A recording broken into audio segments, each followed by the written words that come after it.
Hello, everyone, and welcome to the Prose Pros podcast. I'm Tali, Shammas. And I'm Nora Ephron. And we've got a really great episode for you today. We'll be talking all about 2026, what's in store for the pod, changes you're going to see here, our goals, and our predictions for the publishing world. So stay tuned. So, Lauren, you are joining us on the podcast. I am so excited for this. Hey, everybody. Do you want to tell everyone a little bit about who you are? Yeah, I would love that. So I'm Lauren Kahn. I am a literary agent, an author, and I'm also an attorney. I am so excited to join Tali on this show. The real OGs know I had a podcast many, many moons ago. It was not related to publishing, but I've always wanted to make my way back to podcasting. So I was so excited. Tali asked me, and I'm so thrilled to be here. I am thrilled to have you here. We get along as if we've known each other our entire lives. I know. I am just so pumped to see where this goes. And on that note, let's talk about how we met. It's a crazy story. It's serendipity, to say the least. We didn't end up agenting and authoring together, but we did end up here. So I think it was all meant to be. Okay, we have to first talk about the fact that I was basically in labor reading your book. I had just started agenting. It was I think one of my first manuscript requests. I heard you actually on the Shit No One Tells You About Writing podcast. And I was like, okay, this girl's amazing. I need to read her book. I know she was an attorney as well. I think we're going to click. And I requested your manuscript. I'm not even joking. I wasn't open to queries yet. So I think it was my first manuscript request. Read it, delivered a baby, finished reading it, I think, while she was on my chest. And I offered rep to you. I think I had a 1 week old. It was insane. But I really clicked with your writing. I clicked with you as a person. I loved when we met. Obviously, I was so sad when you went in another direction, but also it was my first offer. So I totally got it. But I left that call being like, I just have a feeling that she's going to go in another direction because she had so many offers, but I love her and I want us to be friends. I was so glad when I found that out because our call was fantastic. I loved speaking with you. I am so glad that we get to continue and work together in this way. And the funniest thing is that you found out about me on a podcast, and here we are with our own podcast. I've told you there are so many weird little synchronicities that I'm like, this is crazy. The first time I heard you on that podcast, I was like, this girl needs a podcast. She has an amazing voice for podcasting. And then I find out that you're wanting to become an agent. You're a former attorney. You're an agented author. I'm a former agented author, but hoping to have a new agent. There are just so many things that, we're just going to grow together on this show. And I'm just so excited to see where it goes. I love it. And speaking of the voice for podcasting, I am getting over a very nasty cold. And I'm so also I'm a little bit raspy. I know. We didn't even know if we'd be able to film today. We were like, let's just play it by ear. Our kids got us extremely sick. Yeah. Oh yeah, both moms of two. We didn't even talk about that. That's a whole part of our lives too. We're doing it all, but we're thriving. It's true. Completely thriving. And our husbands have almost the same name. Yeah, I know. We have to mention that. It is, so funny. It was all meant to be, for sure. It was. So now that we've got our intros out of the way, I would love to talk about 2025, like a recap of the year, what it was like for us, what we accomplished, what publishing was like this year. So there were so many things that happened. So I guess, Lauren, what was the year like for you? You had a baby, so. Big, massive year. I don't know why I decided when I was, 5 months pregnant to start an agenting internship, but I'd been feeling the call for a while. I've talked about this with you. I was ready to leave my corporate attorney job. I'd done a lot of soul searching, kept coming back to publishing as an author, and I just felt so drawn to the career of an agent and all of the things that it encompasses. And in January, I just went all in, and I think I applied to 100 internships, something crazy. And that was how my year started. And in February, I started interning with Brent Taylor at Triada, who is a force. He's incredible. It was such an amazing experience. and then just started applying, cold emailing, meeting with people, networking. I wanted this so bad, and I was right. I knew I would love it because I love it. And by I think May, I was meeting with Lauren Beaker of FinePrint in New York. She offered to me in person. I was like so pregnant. I think she was like, "Oh," but I didn't care. I was like, "I'm not. Nothing's holding me back from this. Like I'm doing this," and I knew I could do it. And I opened to queries when my baby was 2 weeks old, and it was just. From there, I've just been going, and I actually posted my stats this morning. I ended up signing 11 clients. I'm obsessed with all of them. I received over 5,000 queries, and I'm just so excited for next year. I have 5 books currently on sub, and it's just been such a growth year, like a building and growth year. But I think next year is just going to be spectacular. I'm so pumped. It's amazing. That's so exciting. And you really jumped into this industry with both feet, and you are doing incredible. So excited Thank to you. see where it Thank goes. you. Thank you. And I would be remiss to also add that I left my agent because I just know so much more now. I signed with an agent last April, and that whole experience taught me that I wanted to be an agent, so it was extremely important. But I've just grown so much as a writer. I mean, we talk about that all the time offline, like how much we've grown as writers. And that book that I had gone out on sub with, I don't even want to write in that genre anymore. Like it was a women's fiction slash romance. I'm now writing all this whole year. I've been writing a thriller. I'm so excited about it. Like I feel like I'm in my zone with it. And so I left my agent in October on Halloween. Very special day. And I'm going to start querying myself in the new year. So it's, yeah, I think next year we're going to have a lot more updates. I'm very excited to see where everything goes. Oh, that's amazing. And I cannot wait to read the book. It sounds so Thank you. good. Thank you. And you, I mean, tell us about you. What have you done in 2025, miss? My gosh, it's so funny because there was this trend on Twitter going around where everyone was saying 2025 recap, like these are my accomplishments. And I'm sitting there thinking, well, I didn't really accomplish much. And then I actually started thinking about it. I'm like, oh, okay, this was kind of a crazy year. It So was. I got my first publishing credit for fiction for a short story in an anthology early this year with a story I wrote that was very, very meaningful and personal to me. So I loved that. Of course, I finished a full manuscript in how long did it take me? 6 weeks, I think. It was wild. And then, I mean, I was editing it for much longer because I think there are two camps of writers. One where you write and you edit as you're writing, and it takes a long time to draft, but then you finish with a really clean, beautiful draft. That's not me. Maybe Me that will neither. be me at some time in the future. That's definitely something to aspire to. But when I draft quick and I draft very dirty. And I am left with just this mess of words that has some ideas floating around in there, but then that need a lot of editing. This manuscript I started February of this year. I finished it, I believe, in early April. And then I edited it May to about July. And then I started querying it. Amazing. Oh my gosh, it went so fast. So I had my first offer of representation, I think 2 weeks after I started querying it. And it was so funny because I had two offers on the same day from you and another agent. And that was my first offer.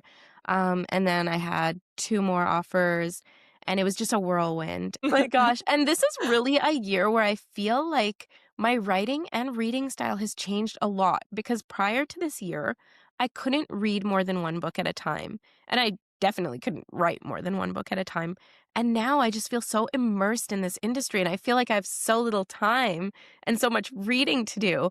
I think I have 10 plus books that I'm reading at once, and I have 3 manuscripts that I'm working on, so it's pretty busy, but yeah, Amazing. it's so much fun. I'm hoping to go on sub, probably around March of next year, and So exciting. fingers crossed. Your book, the cool thing about this pairing is I've read your book and it's so fantastic. And I have to tell you, from an agent, especially a new agent perspective, when I learned how many offers you got, I was like, "Okay, go me. I have excellent instincts," because I didn't know you had an offer when I offered. I was just like, "This is a great book." And so even though we didn't sign together, I was so proud of myself, and it was, like, the kind of the shove that I needed to just, like, dive into my query inbox because I was like, "Oh, I have great instincts, like, keep going." And I'm excited for you to become an agent and, like, see what that's like because this has now happened a few times to me, and I'm seeing books sell that I offered on, and I'm just like, "Okay, even though it didn't happen, I have great instincts, and I just have to keep going." That's so true, and I love that because I didn't even mention that for my 2025. I forgot that I'm gonna be starting a literary internship. Actually, as of the time that this episode is up, I have already started it. Very exciting, but yeah, that is kind of, something I've been thinking about. How am I going to know when something is marketable, when something is like that special book that's going to sell? And the fact that you've been able to already refine that eye is so cool. Thanks. I mean, people ask me all the time, like, what do you look for in a query? And it is an important question. I have to say the answer is not probably what authors want to hear, but you just know. Honestly, like I've tried describing it to people. There's just this electric feeling, this like butterfly excitement I get in my gut where I'm like, oh, I want to read this. And it's very similar to when you go into a bookstore and you pull out a book and you read the back and, there are books that you're just kinda like, like, it's probably good, but it's just not for me." And then there's another one you pick up where you're like, "Oh, okay. This is the one that I wanna read." And I just know, and I pretty much know very soon after starting the manuscript, that I wanna offer. It doesn't take long, but I always make force myself to read it just to make sure it all wraps up. But, yeah, there's really no aside from, like, all the obvious things, making sure there's a hook, making sure it's succinct and, like, it's structured correctly, then it's just there's a magic there, and that's when I know. So you'll Yeah. you'll feel it too. I don't think it can be taught, but you have taste, and I think that'll help. Yeah, and I've kind of started to see it already because I am taking part in 2 mentorships as a mentor. This year, I'm doing Roundtable Mentor and Write Hive, and I'm seeing it reading through manuscripts, and it's so funny because as mentors, we've started ranking all of our picks in a spreadsheet, and everybody has very different picks. And I think that's so much about just, the eye and what resonates with you, and different things can sell, but, and it's also, I guess, about the editorial because you are an editorial agent and kind of where to suggest different edits that could really elevate the book. That's another thing that actually I really, really appreciated. Oh, the thanks. Yeah, I mean, the editing part is one of my favorite parts of the job. Like, I get so excited when I'm talking with an author and we have, like, a light bulb moment and we're like, "Oh, yeah, this is what we're doing. It's going to be amazing." And I love just getting there and getting, nitty-gritty with them. But, yeah, there are manuscripts, though, that I read where I'm like, "I just don't know where to take this." And I think another agent would know, and that's why, they always say it just takes one yes, like, you just have to keep going and you'll find that perfect match. Exactly. Yeah, so that was our 2025 wrap, but let's Yeah. talk a little bit about what happened in general in publishing in 2025. So there were so many things. There were lots of great articles, some depressing articles like that one about publishing having a gambling problem. I mean, just seeing it from my perspective too, I received over 5,000 queries and I opened Mm, in July. This one agent. I mean, my takeaway is, wow, okay, everybody in the world has written a book. Like yeah, everybody. yeah, And so this industry is more competitive than ever, and that's why I think honing your craft, practicing, taking workshops, taking classes, using beta readers, like, all of it is important because there's a lot of competition, and there's no guarantee, and even when you get an agent, like, there's still no guarantee, and so I think, yeah, there is a bit of a gambling issue where you just don't know, like, a lot of it yeah. is luck, you know? Yeah. Yeah. And I mean, I guess it's gambling from all angles, right? And that's why I guess also for debut authors, that's really something that I realized this year. It's so important to make sure that your debut goes well. Like, from the agent that you sign with. And I learned this, I think, quite early in my writing career. So, with my first manuscript, I also had an offer of representation. So, I started querying, I think, August of 2024. And in October of 2024, I had an offer of representation. I didn't know anything about the industry then. I didn't even know, like, if you have an offer, you nudge. I didn't nudge anyone. I had no idea what was going on. I had an offer. I thought this is great. But at the same time, I had applied to a mentorship program. And I thought, I got an offer from an agent in 3 months. I mean, this can't be that tough. I'll just take the mentorship. I want to learn, which in retrospect, honestly, I am glad I didn't know anything about the industry because I would not have done that.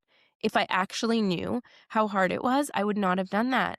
And I do think I made the right choice because the agent was fantastic. I loved the agent that offered and still a great agent.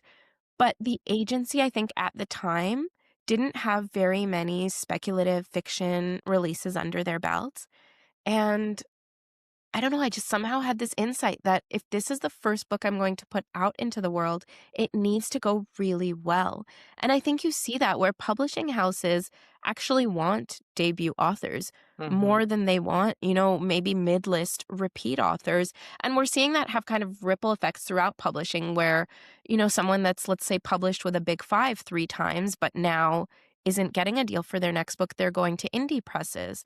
And because the big five are prioritizing debut authors. So that's why, even with the book now that I signed with my agents, I really want to make sure it is in perfect, perfect shape before, putting it out into the world. And I just think that that's so, so important. That's probably one of the best pieces of educated advice I'd say I have based on what I've learned in the industry. If you are a debut author, take the time to make sure you are in the best spot with your debut. Yeah. Oh, I couldn't agree more, and I think that's why agents have become so editorial also Mm. because they know you can't just send anything out anymore, like, it really needs to be polished. Yeah, for sure. Now, as an editorial agent, would you ever work with an external editor if your clients felt because that's what I've actually decided to do. I've decided to go and work with an external editor. She's fantastic. She's worked at the Big 5 and I really Amazing. value that insight. I do both of my agents are editorial. Brenna and Marilyn are editorial agents. I just think that it's cool to get an external perspective. What are your thoughts? I think that's amazing. I think if as a team you agree that there's only, so far that you can take this book, and especially like if, the whole team has read it and reviewed and edited themselves and you just feel like it still could go further, and the author wants to do that, I think that's a great idea. And I mean, your editor sounds amazing. Like I would definitely work with her. So I'm so excited to see what she does with your manuscript.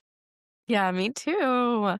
And then, we've got some other interesting things in the industry. So, like, there was this other article that came out earlier this year about how there's a decline in men reading fiction. Oh, yeah. Yeah. And I mean, we're both women. The majority of agents, and I'd say even readers that I know, are women. Have you signed any men? I actually have. I've signed one male author, but it's a co-author relationship. They're a partnership. So, and what's funny is actually their pen name is a woman, but he's very much a guy. Yeah, it's so interesting, and I would say I definitely receive majority of female submissions in queries, but I do still get quite a few men. There are some men, especially on the nonfiction side, that I've been talking with. A few other authors, they didn't submit to me through Query Tracker, but we just kind of had relationships other ways. So they exist, they are there, and it is funny. I always think about this too because I feel like some of the top thriller authors, especially like from a legal thriller perspective, like John Grisham, David Baldacci, like those are guys. So it is kind of interesting seeing this different wave. I loved a segment that Jenna Bush did, where she was meeting actually with, I don't know if you've seen it, but that she was meeting with men and talking to them about why they don't read fiction and what fiction they would read. And it actually, I made my husband watch it, and I've been trying to get him to read more fiction, because before we got together, he actually only read nonfiction and like didn't really see the the need to read fiction. But I think it was just because he was reading the wrong stuff. And now that he's found his authors and his genres, like he loves fiction. And my dad loves fiction. He's always loved fiction. So they're out there, those men. Yeah. Yeah, you're right, actually. I haven't even thought about my dad, but he has always loved fiction as well, like the sci-fi, Dune. He was big into Dune, Isaac Asimov, all of that. Yeah, my husband, it's funny too. He really reads a lot of nonfiction, especially finance. Flash Boys is one of his favorite books, but he does not read a lot of fiction. I think my books might be some of the only fiction he's read as an adult. So, yeah, I definitely need to work on that with him. I'll need to get some pointers. Definitely. I mean, what's funny too is there, and this is another thing we could just talk about in general, but there are so Mhm. many adaptations on Netflix, HBO that started as books. And so anytime I put on a show with my husband that was an adaptation, I'm like, oh, this was Yeah. a book, right? And he's like, wait, what? Yeah, I'm always kind of disappointed when we find a really great show and I learn it wasn't a book. Like Yellow Jackets. Oh my gosh, I've been obsessed with Yellow Jackets. I'm like, I need to read this book, and I'm Googling it and it says, nope, it's just a show. I'm like, I love an adaptation. I know, me too. We've got also the rise of genre blends this year, which we've seen a lot. Horrormance, one of my favorites.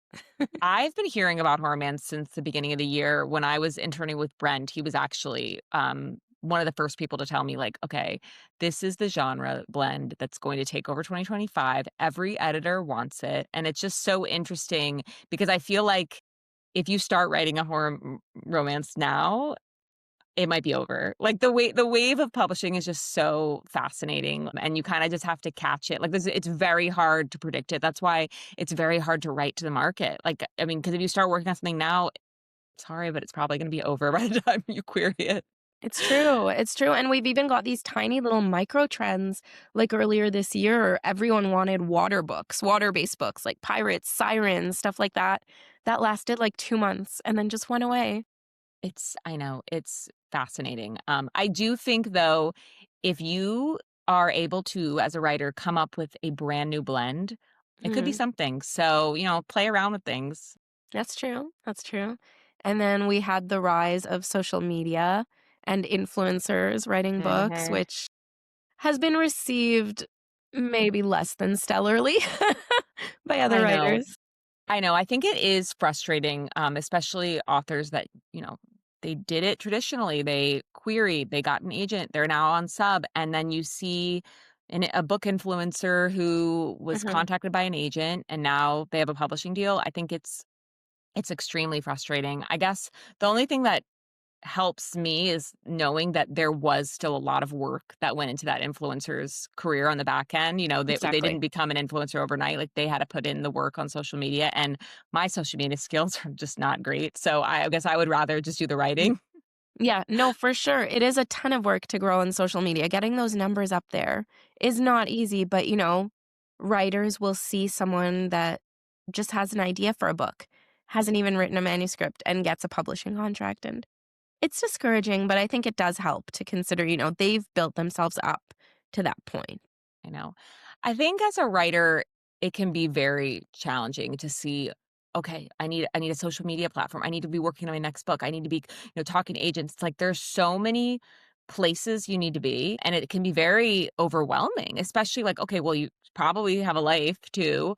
Um, I think the one piece of advice that has always helped me, though, is just the one thing that can truly move the needle is if you're just continuing to write. Like, if I'm Mhm. spending the whole day trying to work on my social media, but I never write, well, then how am I ever gonna get a book published, you know? And so 100%. if I can make writing the priority and just trust that everything else will follow, that helps get me through the day. It's true. And, it's rough. There are times when I think, okay, I really need to put some effort into my social media. I should grow my Instagram. It's a great place to connect with readers. But then I find that my writing just tanks. Like, it'll be a week where I'm posting every day to Instagram, but I'm writing 100 words a day, and that's just not enough. I know. And then we get to the big, scary topic of the year, which is AI. I know. I Yeah. Yeah. I actually have on my query form, and I think it might be required now. You have to check off whether or not you used AI to write this. I don't Yeah. think AI will ever be able to accomplish what a true brilliant writer is able to accomplish and be able to evoke those same feelings. Like, I've seen what Chat GBT can do. It's not. I mean, it's impressive. Like, it's cool, but not Yeah. impressive from like a literary standpoint. Yeah, personally, I'm really scared of AI because my husband was telling me about how AI has this feature of is so plugged into AI when they're programming it somehow is this thing that says do no harm to humans. But as AI becomes more evolved, it can actually override that feature. I do not like So that. unrelated to writing, but terrifying. But no, I think that AI has no place in creative endeavors. I don't think it has a place in writing. I don't think it has a place in art. I think it's really cool that, at least the courts recognize that they can't steal from writers to train on their writing, like we saw in the Anthropic case.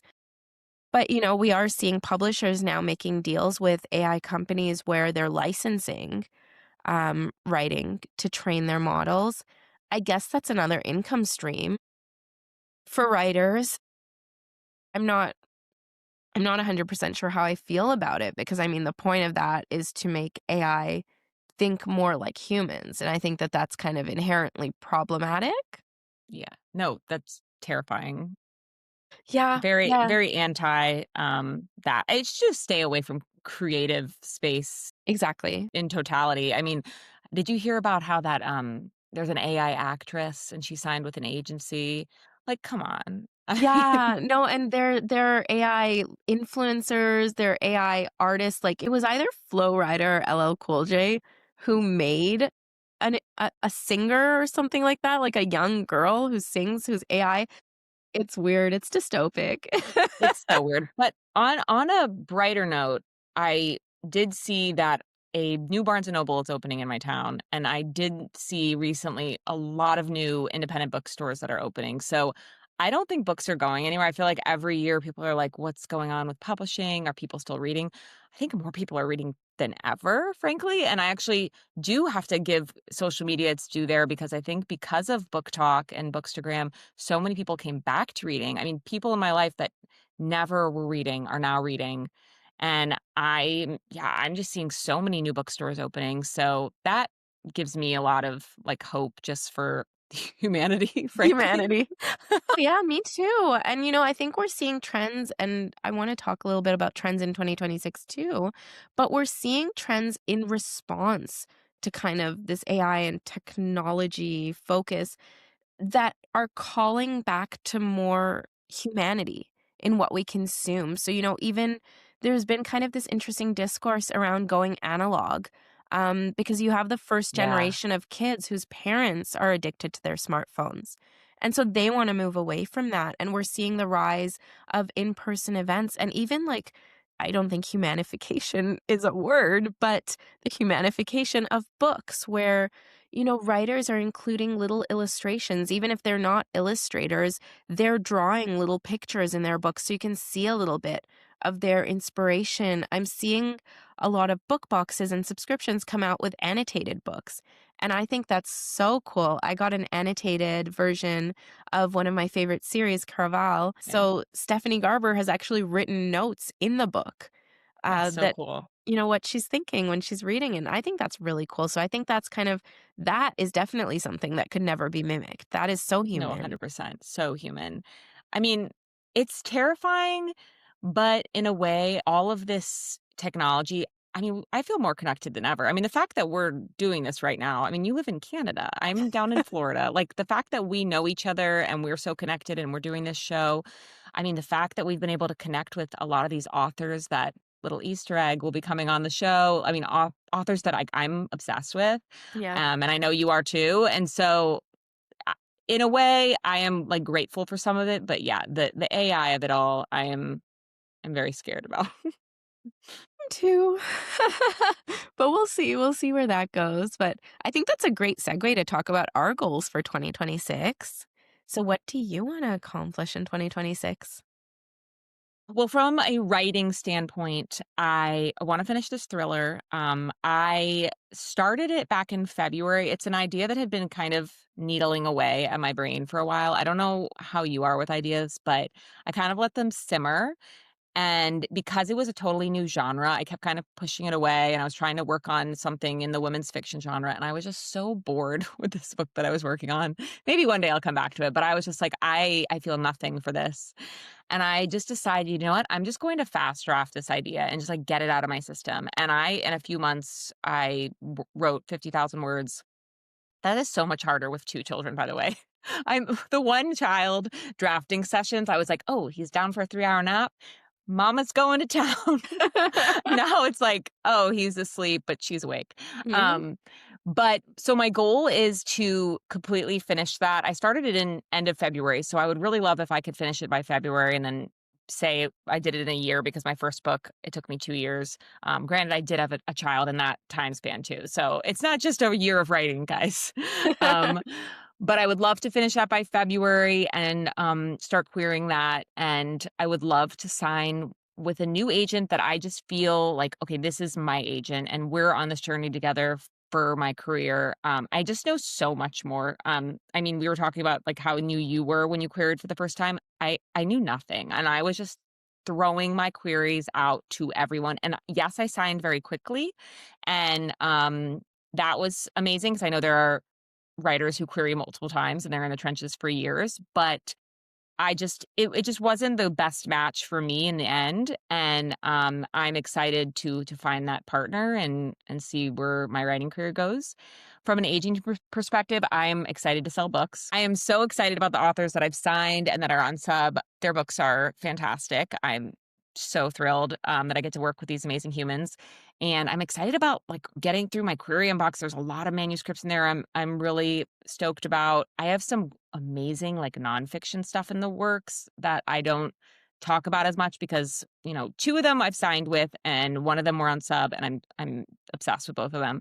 But there are some that are, like, kind of in the background that are just, like, it wasn't the right time for them, but I'm very excited about my, like, nonfiction side of things as well. So, more to come there. But, yeah, I just, all the building that I did this year, I'm just ready to, like, really fly. I feel like I know so much more than I did when I started this summer, and, I'm stoked to see where it goes, and I'm really, really pumped about this podcast. I tell you that, I feel like daily now, but just some of the authors that have already agreed to come on, I'm like, "Oh, these were bucket lists. Wait, you're already saying you wanna come on?" And, I just feel like an energy here that I have a really good feeling that when we check in at the end of next year, we're gonna be like, "Oh my goodness, I we know. had no idea what was about to happen." I So, know. yeah, this is just the beginning. Well, I'm so excited for the 2026 recap. But I wanna know more about kind of the difference between nonfiction and fiction from an agent's lens, like what you're looking for in those books and kind of how you assess them differently. It's a great question. Only one of my nonfiction clients queried me. The other ones I have found on my own, and to be honest, it's like one of my favorite parts of this job because I'm so chronically online already that I'm like, "Oh, now I know why. I have a reason to be online." It's people whose platforms I have just followed for a while or I've just newly discovered and I'm like, I see this as a book. Like I have the vision. And what's interesting is typically what has been happening is when I reach out to these people and we have a call, they also have had the vision and they have been gearing up for this for a while. Um, Honestly, a big part of my nonfiction work has been cookbooks. I'm extremely passionate about the restaurant space, about chefs and food. And when I talk to these chefs, we just click and we see what is to come. And so there's some cooking, not to be not to have a pun there. There are some cooking in the background, but one is on sub, and I'm just like so passionate about this author and her chefs that she has in her cookbook, all James Beard Michelin star chefs. So sometimes it's easy to see the platform there. Sometimes it's just a white space, especially as a new mom. There have been things that I have been Googling it, at 3 a.m. And then I just cannot find a book for. Like, I just want something on my Kindle that I can read. And so there are a couple creators that I've been talking to there that already have courses, but they're ready to take kind of like that next step and have a physical book, which courses are great. But when I'm up at 3 a.m., I kind of just want something that I can read on my Kindle. And I'm really excited to see what's to come with a couple of those. One of the nonfiction authors I can talk about because she has signed with me. Her platform is called Doorman Stories, and she just started a few years ago interviewing doormen in New York, and she's been featured in the New York Times, the New York Post. I've been following her for a while, and I reached out to her and I was like, this needs to be a book. And she was like, wait, I completely agree. And I know I lived in New York for a decade, and there's a bookstore called McNally Jackson. It's one of like my favorite independent bookstores, and they have a whole New York section. And I just was like, I see this on a shelf there. Doorman Stories. Like this needs to be, a coffee table book. I could see myself giving this to people. And she was like, yes, no, you're 100% right. So that's one we're working on her proposal now. But it kind of it's again, it's like it's hard to just like give you a recipe, but you just kind of know. Like I can Yeah. see it as a book, Yeah. Yeah, that's really cool because thinking of the books that I would sign, all I can think is fiction. I don't even know how to begin approaching nonfiction, but I'm really excited to dive in because I feel like that could be super interesting.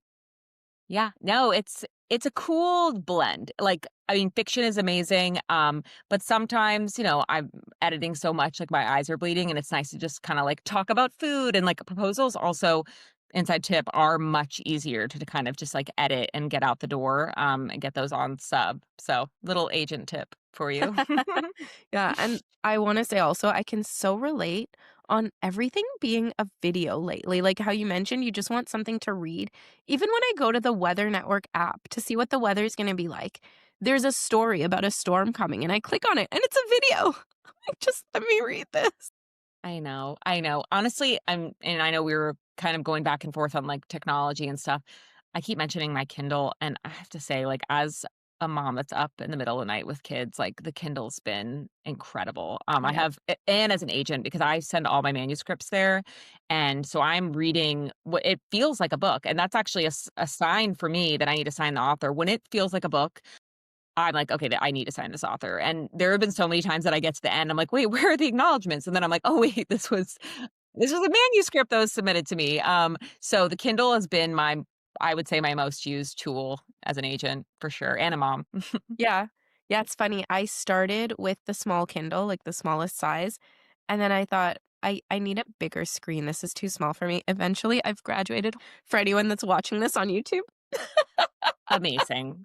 it's Just huge. go My big going Kindle is bigger and huge. bigger. I love it. I was the same way with the iPad. I was like, "Oh, I want the mini. I just want, like, something I can just travel with and all." And now that I write on there, I'm like, "No, no, no, no. I need the biggest one. I'm so I sorry." know. Like, Okay, well, I um, haven't talked yeah. about my goals for Tell me your 2026. goals. Oh my gosh. Okay, well, my first goal, I would love to get a book deal. Yeah. I will go into 2027 with a publication date. That is my goal. I love that. I love that so Yeah. much. And you know what? I'm gonna say that for myself too. Like, I'm ready. Like, it's been a Yeah. journey where I'm ready. Yeah. I think we both will. We'll touch base in a year and we'll both have book Perfect. deals.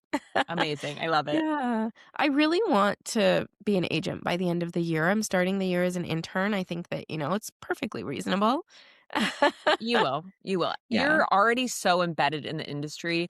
Mm. That's part of it too, is Yeah. you just already know so much. And Yeah. I felt that way going into it's like I know so much. So Yeah. I think you will. And your legal background is going to help Yeah. too. For sure. Well, and you know what? I thought that I was good at reaching out to people and I was pretty social and whatnot until I saw you. You are the most social, like, incredible person, and just watching your stories on Oh my Instagram, I'm God. like, "I would love to repost all this stuff." I don't even know where you see it. I'm telling you, chronically online, honestly, have a baby because Yeah. I am constantly holding that baby or nursing that baby, and it's just like my Yeah. phone is in the other hand. Yeah, it's a lot of just being around little kids. It's like I'm just like on my phone, but the networking is big, and I mean, Mm, this podcast I yeah, think will help with it. But God, when I was looking for an internship, I think I already mentioned I reached out to like 100 agencies. Same thing when I was looking for a job. Reached out to 100 agencies. I also networked a ton, and every week I would have a different call set up with an agent just to learn. And when I started looking for a job, like they helped me a lot. yeah, So I think all that networking pays off because it really, at the end of the day, is a small industry, and these connections they do help you. And now I think that's why I'm just really thriving in this role too because I love connecting with editors and authors, and I'm just constantly setting up calls and hearing yeah, what editors are looking for, and it's so much fun. Not to piggyback on your goals, but I mean, I wanna meet you in person, like, so maybe we make yes. that a goal, and, like, honestly, I've never been to a writers conference still, so, like, it could be at Yes. a writers conference, like, that would be great. I laugh because I was just going to say that. Like, as soon Okay, as yay. you definitely big goal for 2026, meet in person, go to a writers conference. What else? Ooh, I wanna write a lot in 2026. Amen. Like, at least 2 manuscripts, if not 3. I know You're that's a lofty you're goal. so crazy. I love Lofty it, though. goal. This is so, like, inspiring for me, though. Yeah. Well, I'll try to have a baby, and then that way Right. Honestly, Google Docs on the phone. I have been editing so much on Google Docs on my phone, so just pro tip. Yeah. Yeah, no, for sure. I mean, sometimes it messes up on my phone and just exits, but I think that's just a me issue. Oh, I wanna also get into Kidlit. I feel like that would be really fun. I was talking to my son the other day, my oldest, he's, turning 6 in March, and I was talking to him and I said, "Arthur, wouldn't it be so fun to write a book together?" And he said, "Yeah, mama, I'll tell you what it's about and you can write it down." That's so So, sweet. I feel Oh, like that I would be love so that. fun, right? Oh, well, Wouldn't that be send it to fun? us because my son is obsessed with books. Aw. Yeah, we Yeah, have so many kids' books, oh my gosh. Yeah. But yeah, so I think and just reading broadly, I think those are my big goals. Just have a good, strong year filled with words. love that. A bookish year. I love Yeah. it. Yeah, bookish year for sure. And then what about the publishing industry? What are some of your predictions for publishing for 2026? Well, and maybe this can go for any year, but I think there will be a new genre mashup that is just going to take it by storm. I don't honestly don't know what it is. I do think it could be involving something speculative because I think speculative is so hot right now. Speculative plus something else. I think Jillian McAllister was talking about this recently on her Instagram. She is the author of Wrong Place, Wrong Time, and she was saying how she had been writing so many books and really had struggled to have that breakout until she was like, "Well, let me combine speculative and thriller." And so she wrote like it was like a time travel mystery and it became a Reese's book club pick. Now she's huge and I feel like every book she puts out is massive. She's been New York Times bestseller, Sunday Times bestseller. Um, so I feel like there's going to be a new combination and it's going to be a breakout and everyone's then going to try to write it. Yeah. Everyone is writing horror. I don't think I could ever write horror. I don't think it's for me. But yeah, those are a couple predictions. I do feel like we're going to see more of these indie breakouts. I think it is what it is, like people that have just been self-publishing that now are just being discovered. I think there's gonna be some amazing trilogies and, like, series that are just going to be uncovered, and they're gonna all come out so quickly that we're gonna be like, "Is AI writing this?" Like, I heard Frida McFadden talking about people think she's AI, and she just is so prolific and, like, so fast. So, yeah, I think there's gonna be some good books. I'm very excited. Yeah, yeah. And in terms of the indie breakouts, I think there's also going to be a lot of the blending of traditional and self-publishing. I mean, we've seen that already from really big writers, Brandon Sanderson, Ali Hazelwood. They had Kickstarter campaigns for their books when they're hugely successful traditionally published writers. And I think there's just something about connecting with your audience and going directly to them that is so cool. So I think we're going to see more of that. We've seen a lot of the book talkers, influencers becoming traditionally published, but I think the other way around also works. I think that, in terms of the whole analog discussion, I think that there's going to also be a big shift in terms of in person events and writers selling books at in person events because I think that nowadays we really want to connect with authors as people. We want to know who's writing these books and being able to go to a conference and meet these writers and buy their book and get to know a little tiny morsel of their personality, I think is really neat. So I think we'll see more of that. And I have a few kind of out there predictions that Okay, I I had love written it. down as well. So I was mentioning, the more human elements. So I'm wondering how far we can push more human elements in writing, kind of like to combat the whole AI thing. So, we see the little bits of drawings, like Alexi Harrow is one of the authors that I really love. And in Starling House, there are little drawings that she's put in that kind of illustrate some of the scenes. And I think that really adds to the book. We see that in House of the Beast as well. And so I think we'll kind of see more of that. And I wonder how far writers can push that. I wonder, things that we can't even conceptualize yet, how you could add those to your books to give them like a human element. Have you read Hidden Pictures? No, I haven't. I need Okay. to. It's very scary, or at least I was scared, but the pictures are very much a part of the story. And it's so good. I actually will never forget because I brought it on my honeymoon, and it's one you absolutely need, like the hard cover. Yeah. I think Jason Rulak is his name. I might not be pronouncing his last name correctly, but it is so brilliant. It's so scary, but it's Oh my so gosh. good. Okay, I want to go pick this up today and read it. That Yes, read it sounds over the oh, weekend. It's incredible. I will. Yeah, honestly, he should come on the podcast. I will message him. But I have no fear when it comes to reaching out to authors, but I agree about the in-person stuff. I think authors are coming back. I think COVID made everyone scared and just wanted everyone to do everything on Zoom. Mhm. I have already noticed, I think book tours are getting longer and more expansive. I was blown away. I just saw yesterday that Ashley Winstead, who's one of my favorite authors, and she's coming on the podcast. She's going to be in Vero, which is like 40 minutes for me. And I'm like, wait, why? I literally wrote to her, do you have a connection? I'm so confused why she's coming here. Nobody comes here. But I'm so going to that. And yeah, but like just like that. I mean, why would someone be coming here? I feel like they were only hitting, these top cities. So I Yeah. agree. Even the conferences were looking bigger, and like you said, in April it's already sold out. Like I just feel like we're going bigger and we're getting together, and people miss being together Yeah. completely. Definitely. And it's funny you mentioned that. I can't recall who the author was, but I was listening to an author talk about book tours and how she organizes her book tours. And she had actually mentioned that she likes to go to smaller towns because in big towns, there's always an author coming through. In New York City, they probably get an author, tens of authors every day having some sort of event.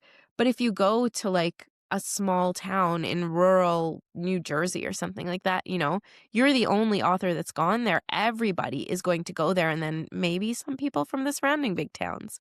So I think that's actually a really neat idea, hitting up smaller towns and smaller bookstores. I love that. The dream is to one day have a book tour. I would love that so Yeah, much. no, you're gonna get it. My dream, I want a book tour, but I want an adaptation. Like I really Oof, want one of my books yes. to be a movie or a Yeah. Netflix. I'll take a Netflix series. Yeah. Yeah, right? They're doing a lot of them.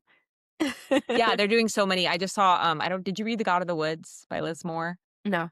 That is going to be I think a Netflix series, and Oh, yeah, it's such a good book. One of the trends, I don't know if it's necessarily a trend, but experiences from this past year that I was, like, blown away by was the Summer I Turned Pretty yeah. experience. I feel like everybody was watching that together, and I actually think that, like, weekly release of a show, I could see that being big again because I felt like our everyone's breath was held for an entire week waiting for that new release. I Yeah. read the books. I mean, I knew what was happening, but I think that in terms of, like, trends, I think that adaptation where we're all so involved, it's this, like, 360 experience. The author is the showrunner and the writer, and, Emily Henry, a lot of her books are now coming out as movies, and, like, she's very much involved. I think the author becoming more of, like, this 360 person where they have to now be a producer, and they're also, like you said, the social media managing. I think the author is going to become more than just the writer.